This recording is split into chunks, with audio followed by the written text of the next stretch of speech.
Good morning, everyone. It's Christine.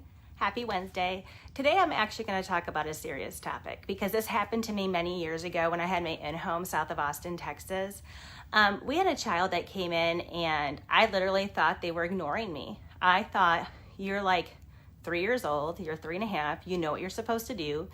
And as the time went on, I started noticing that the child, when their back was turned, was not responding to me, and I was very concerned.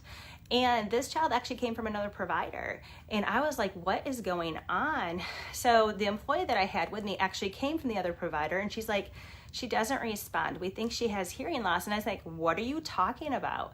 So I pulled the guidelines up for the minimum standards for licensing for the state of Texas. And in the licensing rules, it does state when they turn 4 years old, they have to have a vision and hearing screening for preschool. And I was trying to get mom to go in and take her to get tested, and she was like not having it. And I couldn't do, I felt like my hands were tied. I couldn't do anything until she turned 4.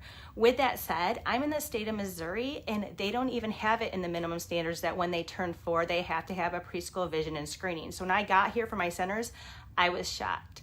I have the early Head Start classroom, and they always do vision and screening. So I always encourage my parents, if they can, that they can take their kids and do vision and screening when they're 4, because in an in-home in Texas, you are required to have that paperwork on file for them to attend your in-home daycare center. And so it was very heartbroken. I mean, I had a teacher that was with me that worked for, well, she went to school for Texas State University, and she was with me that semester, and she was going for hearing. And I said to her, hey, you're in classes right now. What tests are you doing? So we actually did the test on the child, and I was so heartbroken because my child did have hearing loss. The parents had so much stuff going on in their life that the only way I could get them to take him in is because of that licensing rule in Texas about hearing and vision when they turned 4, because she would not be able to bring her back to me, and they'd been with me for a while.